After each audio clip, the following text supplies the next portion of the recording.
Okay, we're getting started, and I just realized I did never move over a copy of this quiz, so I'm kind of in trouble on that, the mock quiz. But I did send it to the guy in California, so if I can log into my email and look at my sent mail, I can pull a copy out, right? Has anybody else ever been in that dilemma? Oh, yeah. All you send a document, and then it's like, oh, if I send it to somebody, I'm gonna snag it out of my email. Storage. It is. It's a critical backup. Exactly. Yeah, I know. I just email things to myself all the time. I do that too. And then don't read them. Put them in a special folder. Exactly. So you're gonna have to bear with me while I go try to see if I can do that, because I don't usually log in to Outlook on here.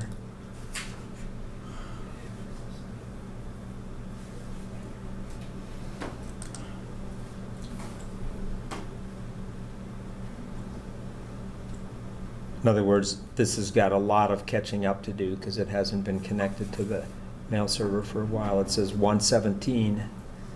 That's over a month ago. So let's just see if it can pull that out. So it's okay. Nothing's happening. A few class meetings here and there. There's not a pandemic on the verge. Well, that's a good discussion, right? COVID-19 is what I want to call it, since that's the official name. Scary. It is scary, but I think it's a reality, though. I mean, I was reading some articles last night, and throughout history, I mean, when there's been things like this, it has eventually made its way around the entire world. It hasn't stayed put in one spot.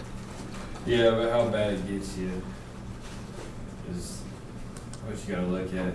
And usually, at least in this country, we've been fortunate enough to not have it hit us this early on in the process. Yeah. So. It could be worse actually because you cannot detect it, right? Yeah, it's pretty hard to detect. If you're wondering, if you ever stop in the front office and get some cookies or candy from Eva, we had a faculty meeting today. She is. I think she discontinued that. Yeah, she's going to discontinue because Yes, she already did. she's worried about Yeah. the spread of things.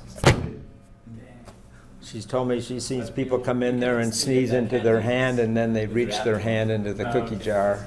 So, I don't need none of that. We're good. okay, so there it is. Good news. Okay.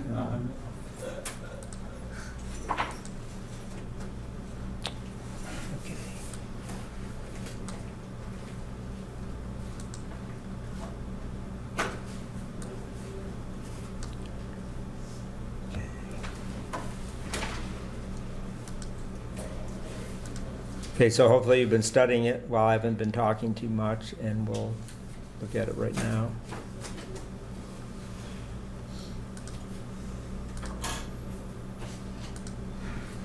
Okay, so we're going to start by going over this quiz. I think this one's less tedious work than what I handed out last week.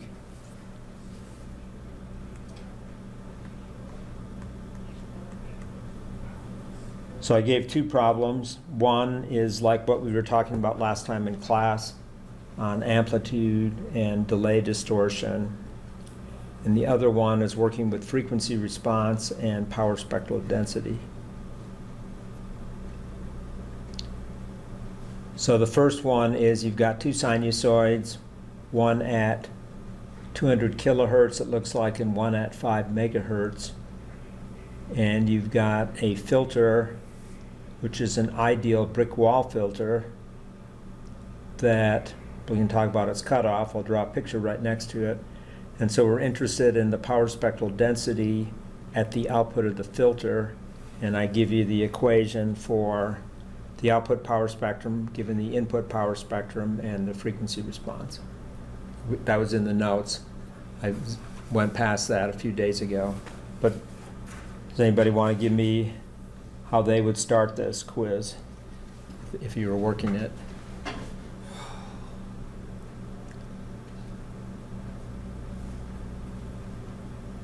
Headaches right now because of the day being too long?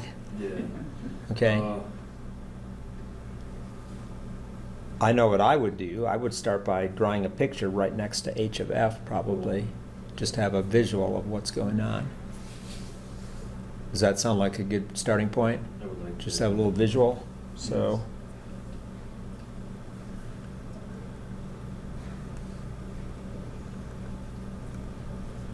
So that's, the filter has a passband gain of 2.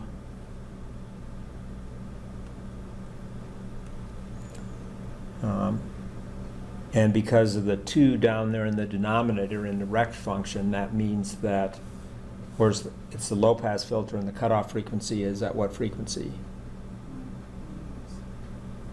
1 megahertz. Yeah, 1 megahertz.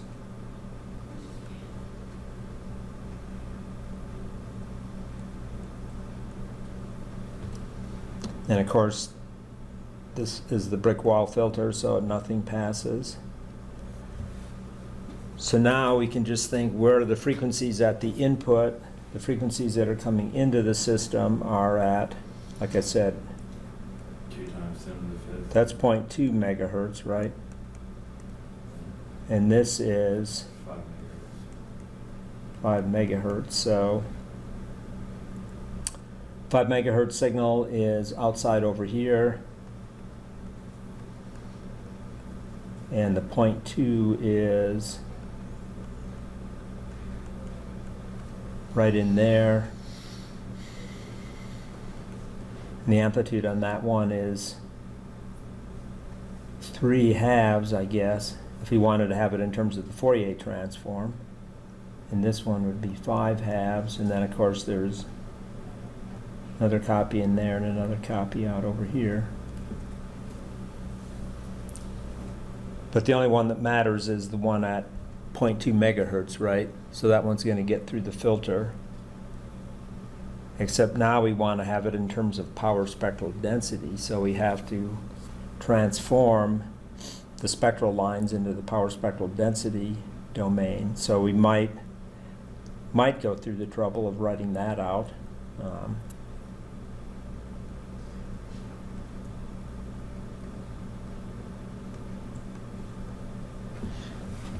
And without having to use the autocorrelation function for the sinusoid, we just know that it has 2 delta functions in it, right? And each delta function in that sinusoid is going to contain half of the power. Remember how that works out? So it's the peak value, which is 3/2, and then it's that quantity squared, because that's the power that's residing at the positive frequency and then at the negative frequency. So it's half the power is up high and half the power is down low. So that'd be 3/2,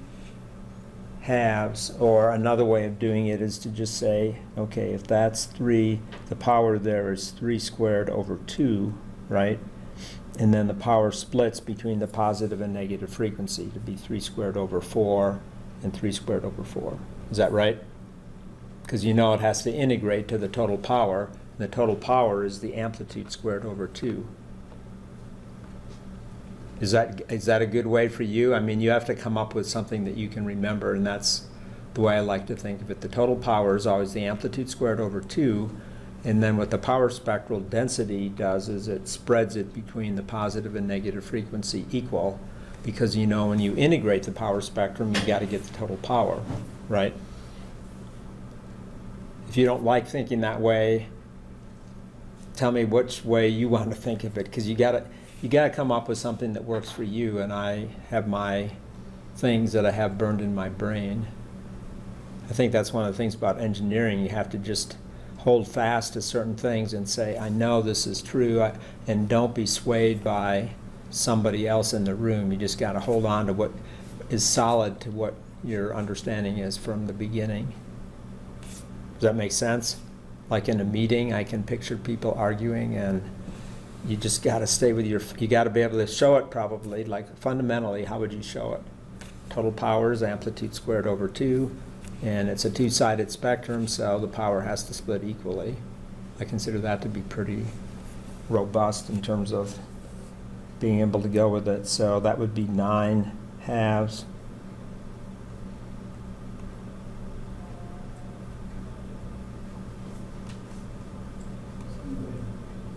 And then 9/2 delta of F plus 0.2 E6. And then if we wanted to be thorough, but if I was grading this quiz, I wouldn't expect it. If you could just draw the picture, that would be all I would really care about. But if you wanted to be safe, you'd want to have some other side information. So the sketch up above might be good enough, but here we would be doing the same thing. We'd be taking that and taking 5 squared over 2 as the total power. So 5 squared over 4 is going to be the power. And yeah, I messed up here, right? That's supposed to be 4.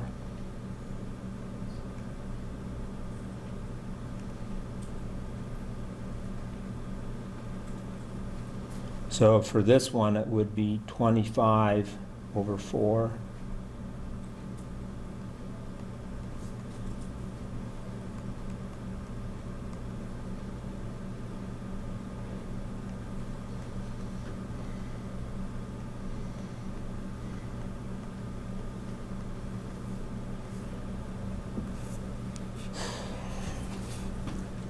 And once you write that down, you should go back and look at it mentally and say, okay, I integrate the first 2 delta functions, and I'm going to get 9 quarters plus 9 quarters, which is 9 halves, and that's the total power, right?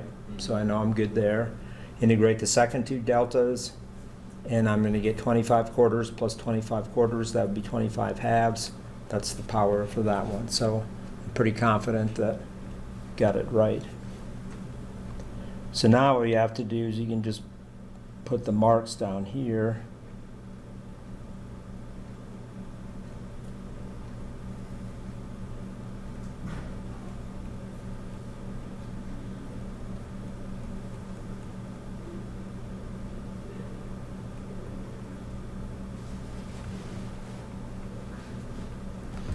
And then look at what is going to come through the filter.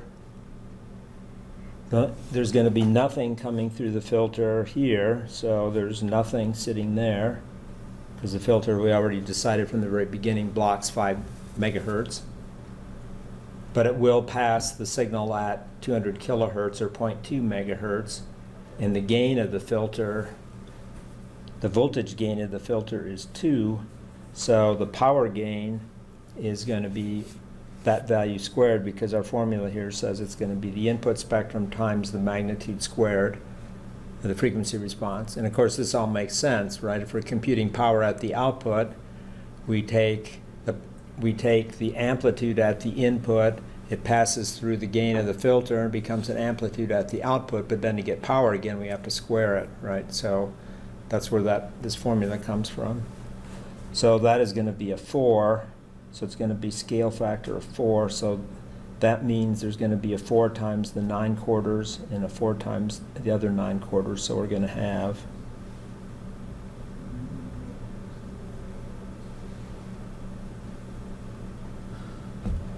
nine for each of those. Does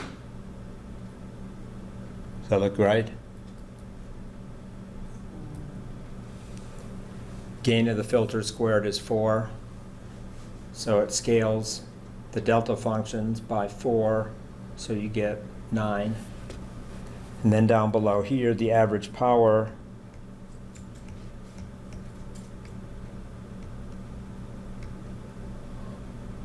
you could take this back to the time domain, but my intent and the problem was to say, I'll just take the output power spectral density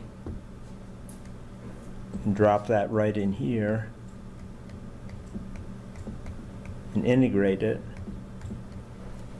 right? And that's going to be 18.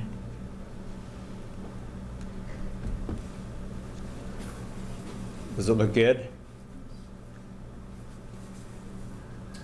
Question. Pardon me? Question. Okay. So on the network analyzer, spectrum analyzer, you always have one-sided spectrum Right. display. Is that because based on precedents back in the day of analog display? Really what it is in the analyzer, they don't want to show the negative frequency. I mean, I think they could reconstruct it because they know it's a real signal, but it's symmetrical, so there's no real reason to show the two-sided spectrum. And then they change the calibration as if to say, you know, you're going to take the negative frequencies or the negative frequencies here and just fold them on top, so add them together. In the DC doesn't matter because in the spectrum analyzer it's capacitively coupled, so it doesn't show the DC. I'm thankful for that because I don't want to lose resolution when I look at a spectrum. But mathematically, we have to think about it, because if you got too carried away and forgot about the negative frequencies, then you'd start missing something, because mathematically it is there. And we know from the modulation theory we started last time that that's what the modulation theorem said. We take this baseband, we move it up, have another copy and move it down, and those negative images do come into play in certain types of processing, especially in software-defined radio. Okay, so that's done. Second problem, this is really no math involved, just observing. So these are filters. This is a filter that has a low-pass response, and it's flat from minus 50 to 50 megahertz. Now, admittedly, my drawing shows a little bit of curvature, but the idea was I don't say what it is. Those red lines are supposed to be demarking where things change. So we're saying it's flat in that interval.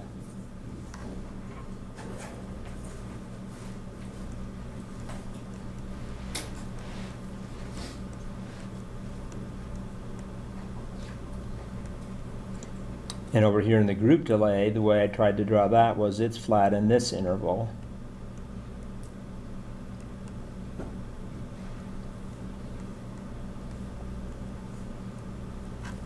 So the requirements for a distortionless system, free of both amplitude and phase distortion, and phase distortion, remember, is coupled with delay distortion because one's the derivative of the other. So group delays, it's easy to see if it's flat that it's got no phase distortion. So the usable bandwidth that's free of both amplitude and phase distortion would be what? To be free of both, what do we have to limit the bandwidth to? Plus minus 50 megahertz. But then we're pushing the group delay into the non-flat group delay. Minus 30. So we have to go between the minus and plus 30. Okay. Or in a low pass sense, it would be 30. But so you could answer this as 0 to 30.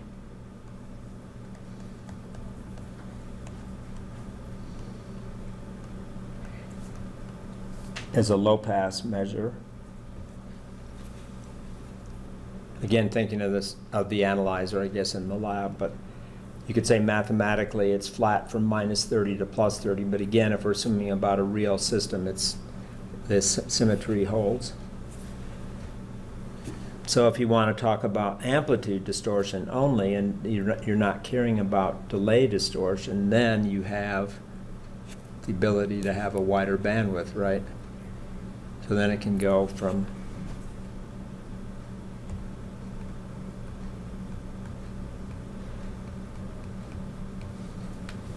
zero to 50.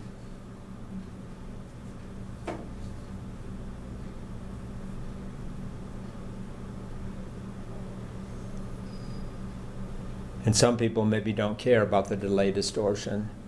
In speech, you typically don't care as much as you would in digital data. You would. That would cause a distortion in the waveform. And if you're really a music sensitive hearing person, having different delay on the higher frequency component, say an instrument, I'm now thinking in music terms, but an instrument, when it plays a note, it doesn't play a single pitch, it plays a spectrum of harmonics, because that's what gives an instrument the sound that it has, or the timbre. The timbre is what are the harmonics. A guitar string, you pluck it, that has harmonics. My bass trombone has lots of harmonics. So I brought it in here and looked at it on an analyzer. It's just rich with harmonics. So if the upper harmonics get delayed differently from the lower harmonics in musical setting, that would change the color of the timbre because the phasing of the upper harmonics would change the way we perceive it. But if we're not that picky about it, it's not as big a deal as it could be. I'm sure high fidelity purists that buy the really expensive audio playback stuff would say it's got to be free of delay distortion too. It just doesn't have to be flat amplitude wise, but has anybody ever played with their equalizer on their phone? So you have sub bands that you can tune, right? Or you can bring gains up and down on. It doesn't work as nicely, though it doesn't really hit the extremely low or the extremely high very well. It's super linear, so Okay. you get very drowned out noise with that kind Yeah, of stuff. I haven't played with mine for a while, but I know that you also have profiles, right? Like they might have a Those rock sound profile or jazz profile where they're just boosting different parts of the audio spectrum for pleasure. I mean, whatever. If you have never done that, you should at least play with that because that's part of being an electrical engineer, I think, is the signal processing part. And of course, everybody knows that room acoustics can be modified with signal processing after the recording's made. Well, that's the quiz. Pretty simple quiz. You're probably thinking, I wish we could have taken that for credit, but it was just the next one in my stack. So I'm pretty sure we'll have a quiz next week. So now what I want to do is jump over and look at the hints that I posted a little while ago, mostly looking at the first of the two problems that are being turned in. And then I'll save the other one after we get through some more stuff. So the hints page is now cumulative, so it has the problem statement. And the problem we're going to be looking at, drilling into a bit, is problem 265, A, B, and C, which is a problem on characterizing a second-order Butterworth filter. So the first, well, this problem has three parts, and all the parts are different. I mean, they kind of emphasize different things, and they require different techniques. So the first thing I want to make note of, since Colton came into my office just before I walked down here, and he got confused, you guys are likely to have the same confusion.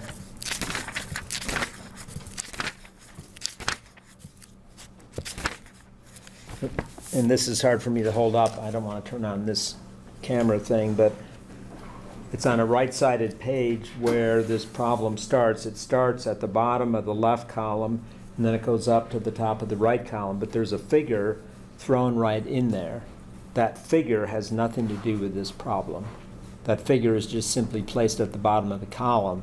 So you just have to read A, ignore that figure because it goes with a different problem, and then jump up to read down from the top. So don't get caught in that. I've taught out of this book for both COM 1 and COM 2. And I've also taught out of other books where figures sometimes get you confused. That's probably happened to some of you at least once in another class, right?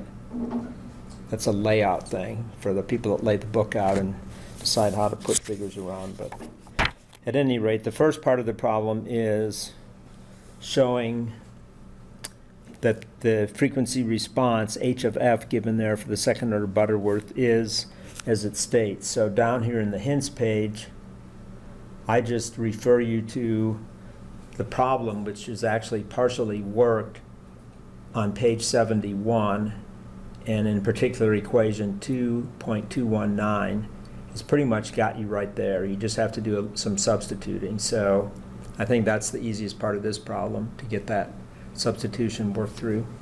Second part is probably the hardest part, and this part just says find the group delay. So what you have to do is you have to take the H of F from part A, and then you have to find the phase from that, and then once you get the phase, you have to take the derivative. So it's going to be a polynomial in the denominator. Actually, it's going to involve some arctangents, because that's how you find phase when you have a complex, when you have complex arithmetic, right? So you're going to want to just figure out what is h of f, and then you're going to want to find the angle of h of f, and then you're going to want to differentiate that with respect to f, and then you're going to divide it by minus 1 over, you're going to divide by minus 2 pi according to the formula for group delay. So you can do it by hand. It's going to require looking up or remembering what the derivative of an arctangent function is. I'm enticing you into exploring something else. You could look at doing it symbolically in Mathematica, say Wolfram alpha. I've been successful with that. Because all of you have put the full Anaconda on your system, you have SymPy, which is symbolic Python, and I think it's worthy of just jumping into some symbolic tool and trying it out. So this is an opportunity to do that. And I give you an example right here, embedded in the hints of how you can import it. I mean, load in SymPy and load in a few other things right in here. That gets it so it prints math syntax right on the page in the Jupyter Notebook. And I did it for a first order Butterworth low pass, just as an example. And then I wrote out what the phase is in here, so I used an atan, because that's what we have for the phase there. It's going to be minus the atan of j2 pi f over f3. And then we have to divide by, for the group delay, we have to divide by minus 2 pi. But when you're working in SymPy, it wants everything to be a symbolic variable. So notice I'm not just typing pi in there, because I'm going to take this expression. This expression is going to be a symbolic expression in SymPy's notation. So everything in there needs to be a symbolic element. So it could be as simple as pi. I'm not meaning a pun there either. It's simple as having pi defined symbolically. So you're pretty good at this, I think, already. If you're going to type sim, which is what we've imported it into, we've given it the alias SYM. So you type sim dot and then tab, and it's going to list all these different variables or functions or whatever that are available in that import. So you start typing P and then you type I, and pretty soon you're going to see pi in the list, and you just hit enter and you'll get it. And you'll see other functions in there like that too. Like sim, if you needed a complex number in symbolic form, sim.capital I is the symbolic form for what we would know as J, right? So if you need a symbolic square root of minus 1, that's how you'd get it in a symbolic expression. At any rate, once you get that defined, then there's a sim.diff, and you put in your symbolic expression phase, and then the second argument tells you is the variable used in the differentiation. And when you do this derivative, it's knowing that you're taking the derivative now with respect to f, but we'd also like to eliminate the dependency on the free variable f3, which shows up in here. So you can also take an expression and dot this subs operation, which means substitute. So there I'm substituting 1 in place of f3. So I'm just making a direct substitution, again, symbolically. And then when you run that cell and look at what GRP is, sure enough, it's the derivative of the arctangent function with the 2 pi and everything thrown in there, minus 2 pi. And then I just drew a picture of it. I mean, the code, that next bit of code is just a plot and a log type plot, what the group delay looks like. So part C, though, is a different challenge. So that gets you through part A, and will get you a symbolic expression. And I think the problem asks you to find an expression for the group delay and plot the group delay as a function of f over f3. So what you can do in your math is See, in an expression like this, if you want to plot it as f over f3, just simply let f3 equal 1 and plot it, or you might say f prime is my substitute for f over f3, so I'm just going to plot everything versus the quantity f over f3, so it will be a normalized plot. Good? The pointer? Okay, I'm probably boring you to death. Part C, though, says, okay, let's find the rise time of this Butterworth filter. And rather than have you have to get the symbolic expression, they give you the symbolic expression. So they give you the step response right there in the book. And the easiest path to follow, which I will accept, is to just plot this function out and then carefully move the cursors around or zoom in to see where does the step response, the step response is going to do something like this. I think it has a little bit of overshoot in it, but it rises up, overshoots a little, and then settles off. So you're looking to find, it's going to settle to 1 now. So you want to find the time when it's risen up 10% of the final value and then 90% of the final value, and then the time difference between those two is the rise time, right? We talked about this last time, and you've learned this in circuits or electronics, what rise time is. So you can plot it. You just have to plot that function. But I'm again enticing you into trying to learn something for future reference. So I wrote some hints out in here. So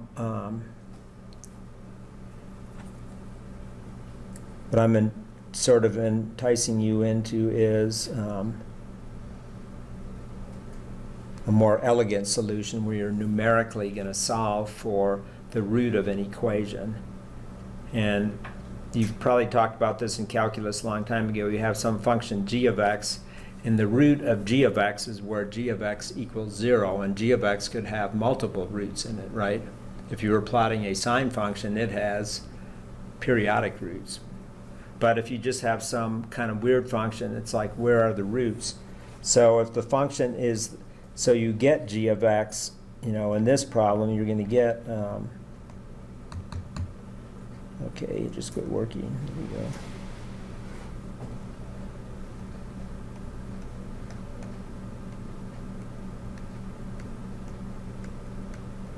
So in part C of this problem, the function whose root you want to find is not the step function, but it's the step function minus 0.1 or the step function minus 0.9, because then you're looking for when does that function y step minus 0.1 pass through 0?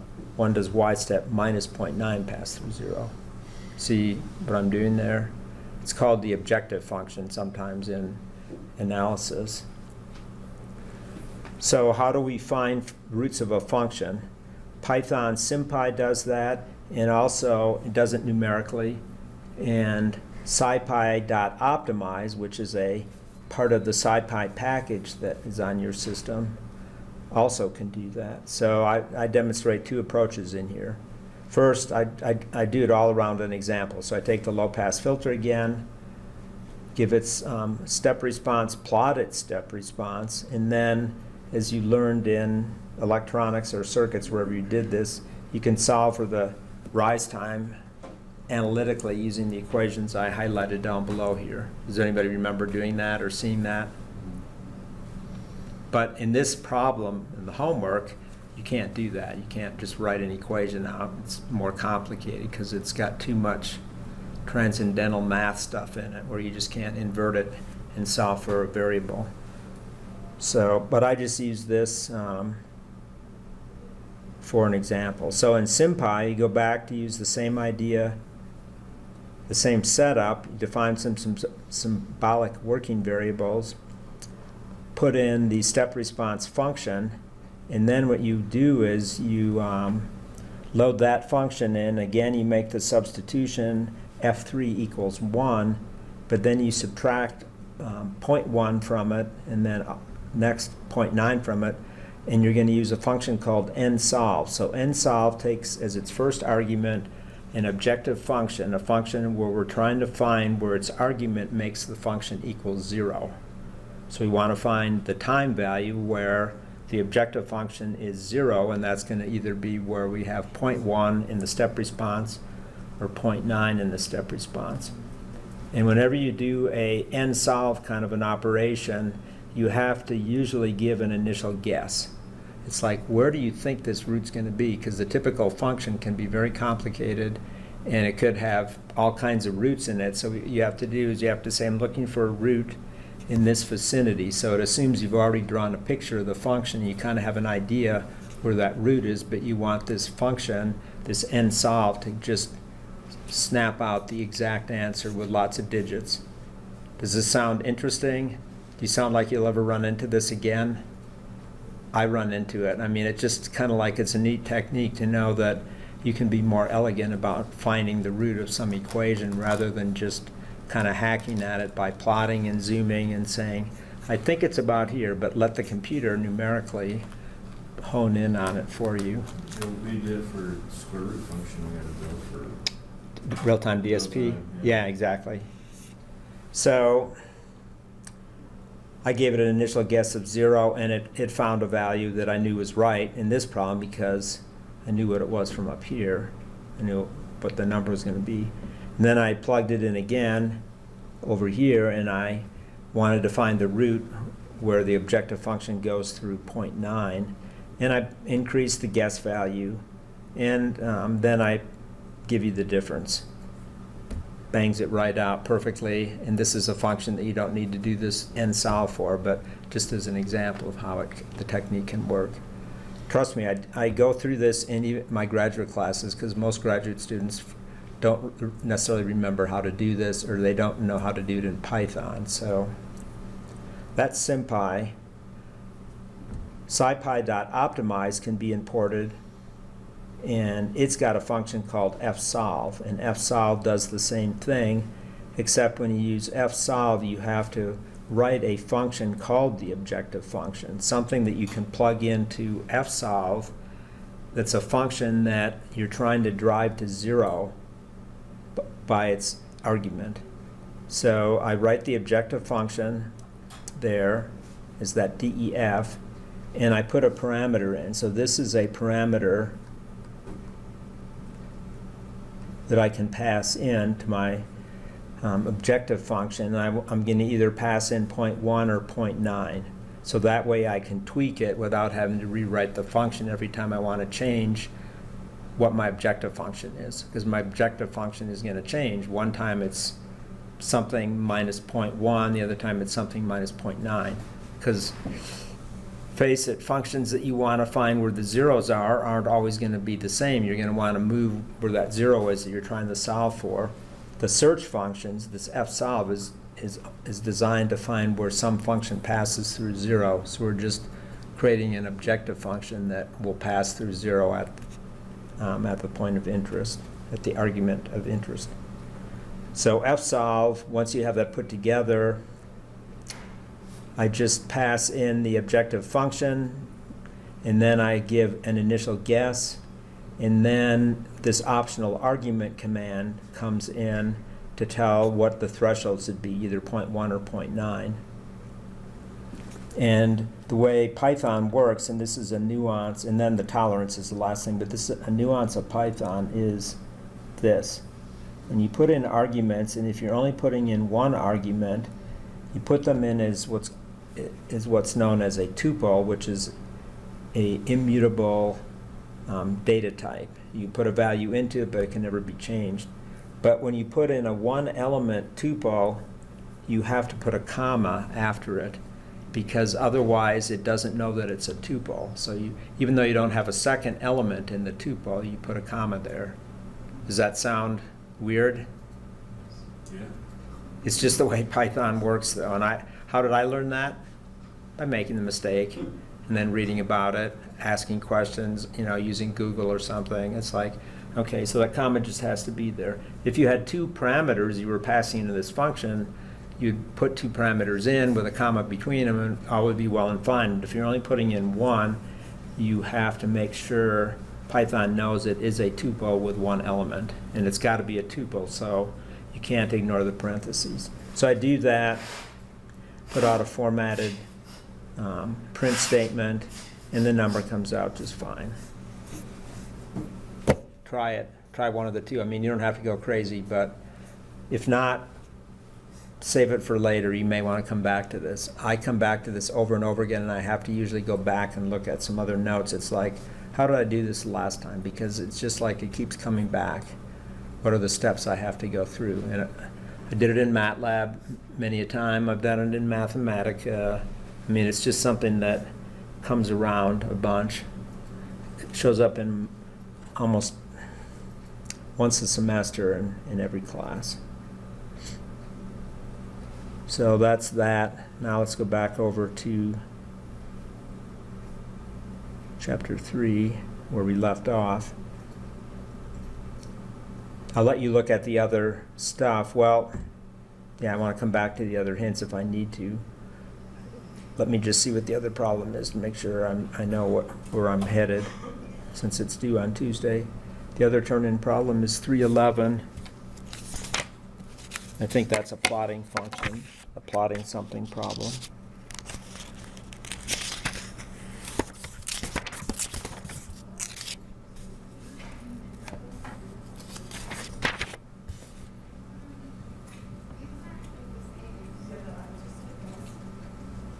No, it's not a plotting problem, but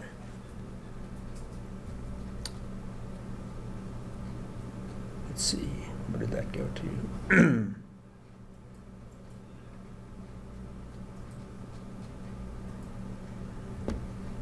I think the hint is pretty, we're going to look at efficiency pretty quick right now, so we'll be good there.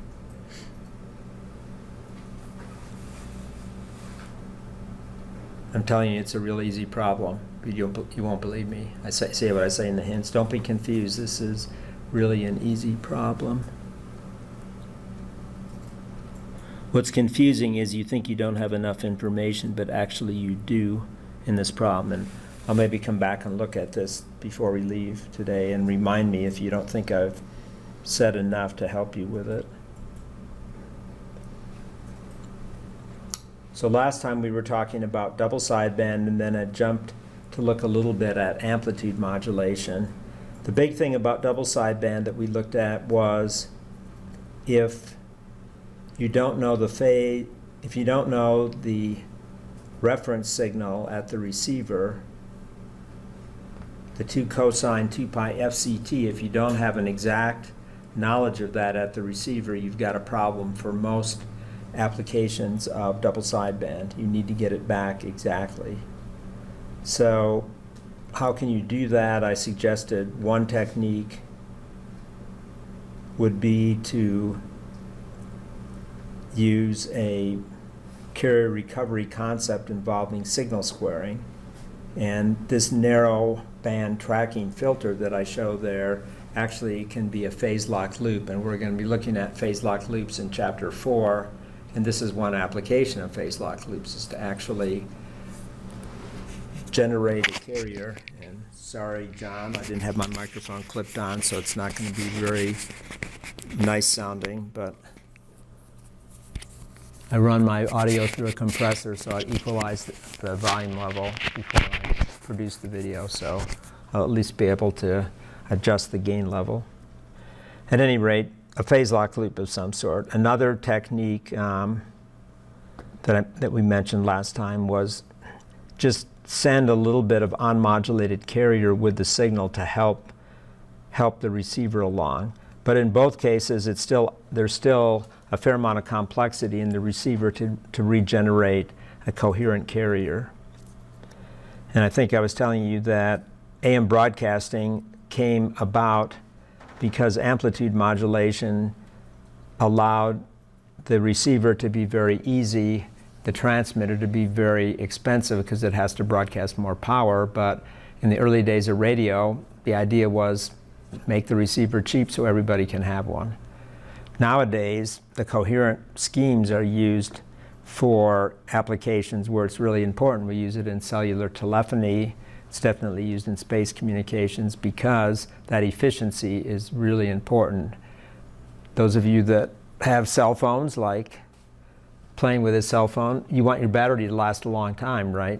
So we want the efficiency and power usage for sure. And in SATCOM, we want the solar pack and the solar cells on the satellite to not be so big, to have such a high energy consumption on the satellite. And I mentioned the deep space application. That one kind of speaks for itself. You got to send the information from a long ways away. And I guess as you get further away from the sun, you collect less energy too, right? I really don't think about that, but deep space is probably one of the most challenging missions to have to go for. I mean, the way to harness like high frequency radiation, maybe. Well, light is really high frequency radiation that we're harvesting with a solar cell. Pardon me? I mean, above that, Oh, okay. up in free space. You can Like get- terahertz or something, you mean? Yeah, that and above. It's basically stuff that's just really good at just pinging whole atoms off of material. We don't have a way to catch that yet, do we? I don't know. You have to ask one of the the devices folks. That's not my area. I plead That would work. I plead a fair amount of ignorance in that area, but hey, I'm happy with what I do. I don't have to know everything, but yeah, those are ideas, I mean, for sure. So that was the motivation for amplitude modulation, and I think this came along pretty early. We could go look at the history. This might have been at about the same time where people just said, hey, we can't build a receiver for this other scheme. It's too complicated. We don't know how to make that work. So they discovered that adding a DC bias to the message signal, which is the A I circled last time, and then more formally factoring that A out so that we'd have the interior here has got a normalized form where you've got a 1 plus little a times what the book calls the normalized message. And the normalized message is just the original message divided by the absolute value, the minimum of m of t. So it's designed to take the message that may be going something like that. And this might be A, and this might be B, and then it's going to kind of replot the whole thing so that you're ensuring that that is equal to 1. The minimum value of that is 1, and this might be A prime, let's say. For a sinusoid, obviously they're equal. If that was a sinusoid, the max and the min are both going to normalize out to 1, but there might be another type of waveform like a pulse train or something that wouldn't be that way, wouldn't be symmetrical amplitude-wise. And then once you normalize the message in that fashion, so its minimum value is, this should be -1. So its minimum value is -1. Then in order to make it fit back in, you have to leave A as another free variable, and that's called the modulation index. So that's the other free variable that's in there to make sure that everything matches. The two forms there match. And this gives you the picture here gives you a better idea of what the normalization is all about. The normalization is to make sure that the normalized message's minimum value is -1, and then you drive it down closer to, the envelope gets driven down to produce something close to 0 if A goes up equal to 1. So the valley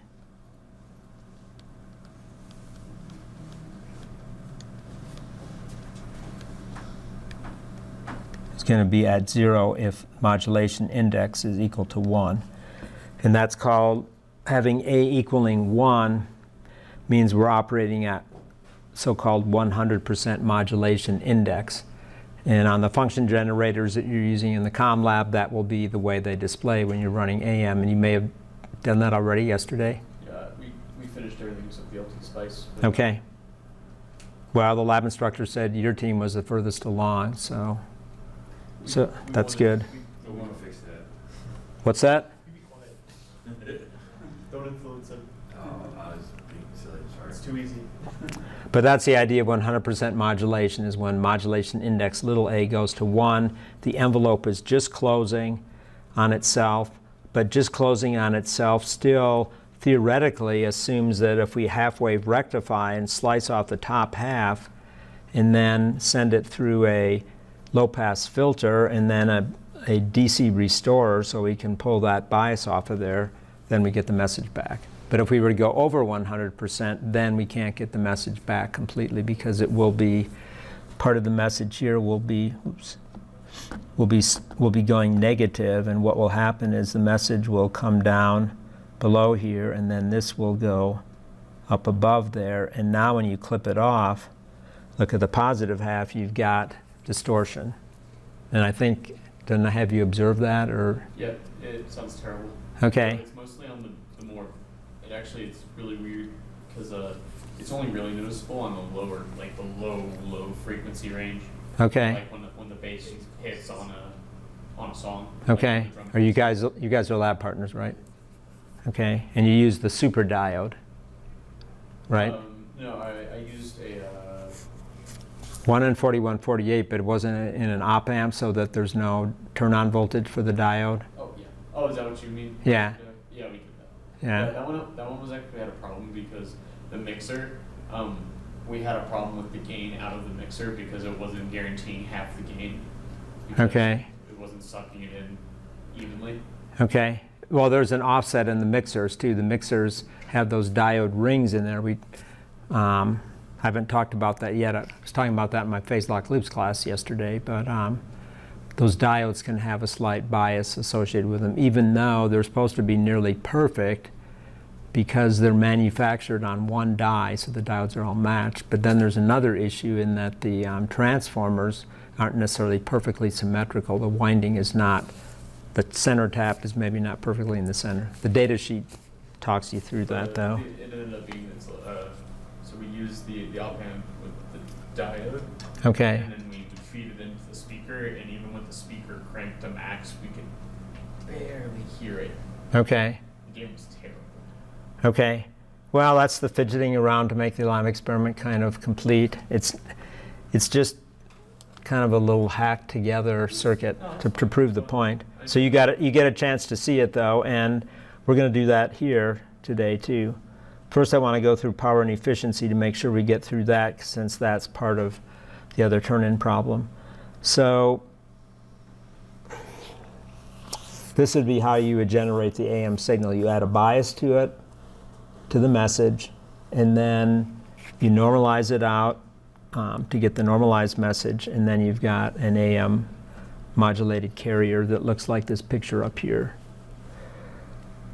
This is just a little formula that tells you how you can actually get the modulation index from this picture. So the picture is to say that D1 is the peak-to-peak value and D2 is the valley-to-valley value.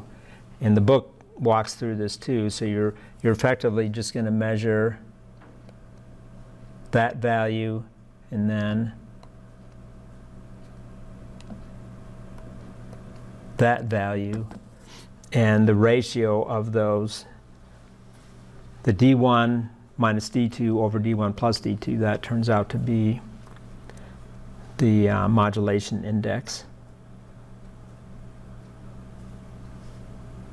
This is an age-old scheme, so AM modulation is not used that much, but it's used in certain, besides talk radio and the AM broadcast band, it's used in aircraft communications to the tower. If you were to buy a police scanner and tune in around 115 megahertz, 112 megahertz, you can listen to aircraft, commercial and private, talking to the tower before they're landing, because they use an AM type of modulation to do that.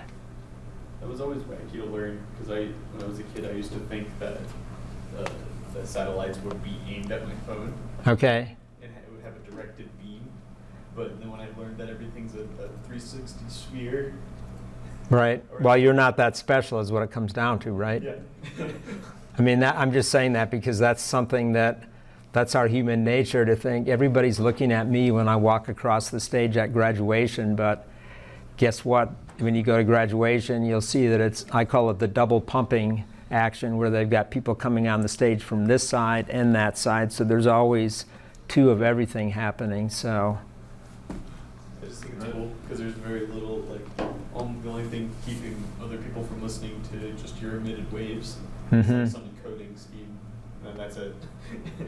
'Cause they can have the waves. Yeah.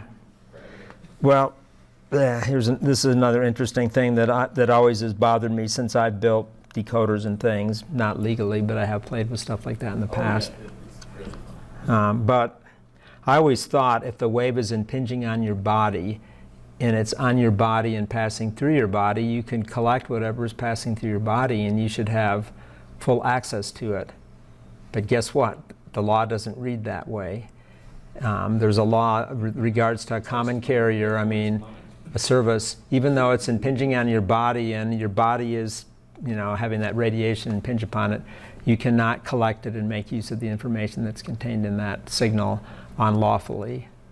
You're violating the FCC rules if you do that. But you could see how you could think that way, right? Yeah. If it's on me, I must be able to do it for whatever, make use of it in some way, but you can't. Well, if it's inside of you. What's that? I said if it's inside of you. So you eat the decoder. Right? Yeah. I better time that out right now. Yeah. Okay, so how do you decode? It's just something to think about. We're engineers, so we don't have a problem with it, but somebody might be fearful of radiation, and they're saying, if at least, So I have a conspiracy theorist at work, and he's fantastic. okay. Dude, it sounds like He wants to talk about how, he always wants to ask me about how 5G is going to cook us. Oh. Well, a guy I've worked for and I'm going to work for on my sabbatical has worked for companies, worked for people that think that they have health problems because of the radiation that's passing through their house. And I had a woman that called me last semester and wanted me to discuss the issues with the cable provider and their repeater in the apartment complex or wherever she lived thinks is making her sick. And I felt bad for her, but when she said she uses the Wi-Fi herself, but just didn't want to have that repeater close to her bedroom window or something for the rest of the complex, I'm like, I don't feel that sorry for you. If you use the technology and you're worried about it radiating you, you've already, you can't have it both ways, I don't think. But she wanted to make a case to have them move something. you can't have your waves and not eat them too. Yeah, something like that. This guy at work, he bought a signal generator that oscillates a light bulb at a certain frequency that is going to magically heal his wife from her Lyme disease. Fuck. Yeah. Okay. Yeah, no, and he's like asking my professional opinion about it. I'm like trying everything I do, like, dude, you're fucking nuts. But Well, What's your professional opinion? Get a refund. when I was in my youth playing with vacuum tube AM broadcast transmitters, because I played around with that stuff, I can remember having a lot of fun with what I built. It was running off of about 450 volts. It was kind of dangerous. And pulling a fluorescent tube down from the fixture and bringing it close to my transmitter, and the tube was in my hands and it just lit up really big and bright. So there was a lot of RF field that was right there around the transmitter. Yeah, into the fluorescent tube. Nice. That's always fun. Nice, big and bright. It wasn't just dull glowing. It was brilliant. It was like, okay, there's a lot of field here, a lot of field flux density here. Yeah, it's always a good sign when you can just sort of feel it. It's like when you go into an X-ray with the lead vest. And you're just like, I didn't feel it. I just saw the Yeah, I feel warm. light. I went to a new dentist and they're not putting on vests anymore. They were monitoring themselves their new X-ray, and they're not getting any radiation. They were Yeah, it's- the buttons. They made the patients wear buttons, and the radiation that's emitted from the new X-ray machine is so incredible. Yeah, my dentist has talked to me about that too. It's just a low voltage, so it doesn't have the. I don't know anything about it other than they're not using Okay, let's get back on the theme here so I can do a demo and talk about something else. Here's the envelope detector, which is a nonlinear circuit. So we half-wave rectify, and then the RC, the R forms the DC path for the diode to act as a clipping circuit, and then the C combined with the R forms a low-pass filter to remove the carrier frequency cycles. So I did a simulation in a SPICE tool many years ago. I would use LT SPICE, but this was another one where I just built up a model, and the first model, what did I do here? I used a small capacitor, then a large capacitor. So the 1 nanofarad capacitor doesn't remove the carrier, but then the 10 microfarad capacitor starts to pull the carrier down. But it's a nonlinear circuit, so it's not as simple as you think it is. It's not like you can make it work perfectly. There's some buzzing that goes on there, and if I try to make the capacitor bigger still, it's not going to be a sinusoid anymore. And you guys that are in the lab, if you put the spectrum analyzer on there, you'll see that there's now harmonics generated. It's not a pure sinusoid anymore. That's disconcerting, right? It's like, I thought this circuit would be so wonderful, but it's not perfect, so. Yeah, it's just bread and butter basics, dirty but works. Okay, so this is the spectrum, just taking the Fourier transform and using superposition. So we have the pure carrier component is up above. We have the double sideband spectrum, which is really what we have here. We have a merger of pure carrier with double sideband. So that brings up the question of what is the power efficiency? How much power is in the carrier and how much power is in the sidebands, and then the total power is going to be the sum of the two. So the model, the analysis model, is using the time average operator. So what you do is use the time average operator on x sub c squared and plug it all in between the angle brackets there. And what we're doing is we're basically, what I did here was I first expanded that out into this, and that's where that 2 came from. So it didn't magically appear like from amplitude squared over 2. It just came from the trig identity. And then I'm homing in on the squaring out of what is left over, and that gives, you know, the 3 terms, 1 squared, and then the cross term, 2 times the cross term, and then the n term. So there's an interesting argument in here as to what is the total power in the AM wave, and the answer is going to be pretty obvious in a second. But the time average operator looks at this term right here is related to that.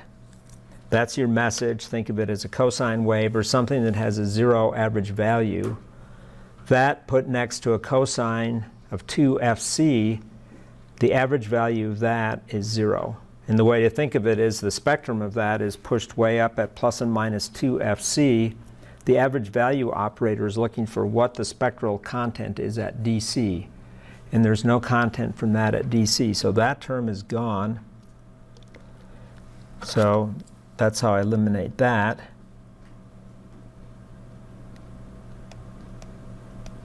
Then we have the 2 n terms. So the first term is just the power in the carrier, AC squared over 2.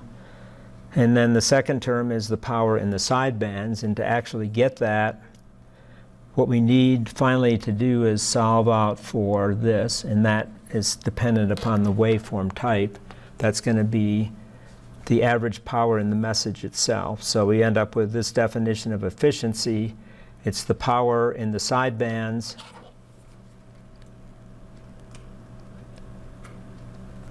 divided by the total power, and which is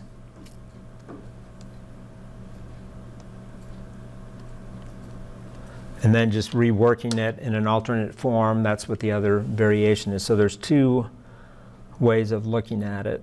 And taking a simple example, and then it's the homework problem that you have to turn in that extends off of this. Suppose a single sinusoid contains a total power of, the AM signal contains a total power of 1,000 watts. Whereas in the homework problem, it says that the carrier power is 200 watts, and then it wants you to it basically scrambles up this problem to solve for something different. So you have different knowns but it's one of these problems just like Ohm's law is, right? You've got 3 variables, you know 2 of them in Ohm's law, and you can always get the third. And then you can know 2 others, you can get the other one. So that's kind of what the homework problem 311 boils down to. So in this case, you're given what the total power is. So we set that equal to the total power, AC squared over 2, plus the power in the sidebands. But then we go to the normalized message, which is just the cosine. And the power in that is just going to be 1 squared over 2, because that's the power in a cosine wave, right? So plug that in, and then you plug that into the equation and set A at a particular value, you get that that must be equal to 1,000, and then you back solve for AC squared, and then you can find out the carrier power, and then finally, using the total power, you can find out what the sideband power is. And then finally, the next step is to get the ratio, carrier sideband power over total power, and this is what is very dismal. Only 24.2% efficiency. The rest of the power is going out in that pure carrier to make that signal be easy to receive. So thinking of towers on Cheyenne Mountain, or the AM radio stations are generally not up there, but they're somewhere out in the plains, usually in an array of towers to form a beam-shaped pattern, antenna gain pattern. But there's a lot of power that's just in the carrier, but it's to make the receiver easy. And then there's a picture thrown up in here of what the distribution looks like in terms of magnitude and phase. And then I take on some different types of waveforms just to see if you can even get a higher efficiency. And you can for a pulse train type of waveform, but it's, you know, a square wave you can get up to 50% efficiency, but that's not a very exciting signal. So it's not, the reason why the square wave can get up to a higher efficiency is that it's on for all the time it's on, it's not fluctuating. So it has an average value that's 1 for the square wave. And then I have a 3 sinusoid scenario, but since I'm just about out of time, I wanted to do a neat demo. I can do that more later. Is it in Python? Yeah, it's in the Jupyter Notebook with the audio stuff. What do you want to see with the last 2 minutes left? Audio stuff. Okay. Music's awesome. Okay, well, let's see if it's here.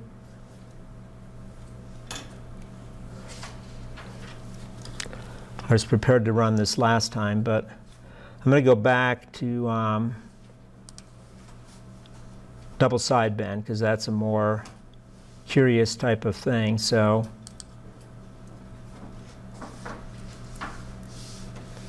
let's see, I've got to make sure certain things are defined. T-span, yeah, 10 seconds. Have a digital waveform eventually, but I'm just going to stick with a single tone right here. Nope, didn't define that function. I have another function in here that has to be, I think. Maybe I'm safer if I just restart my notebook and just start from the top and see what I need to run.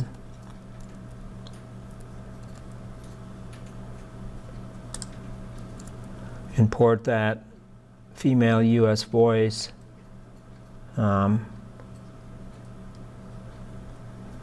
Bringing in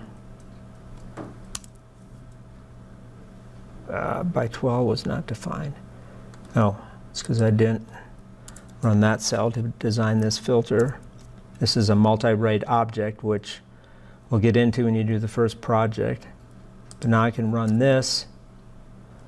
What am I missing? I didn't run T-span because I restarted everything.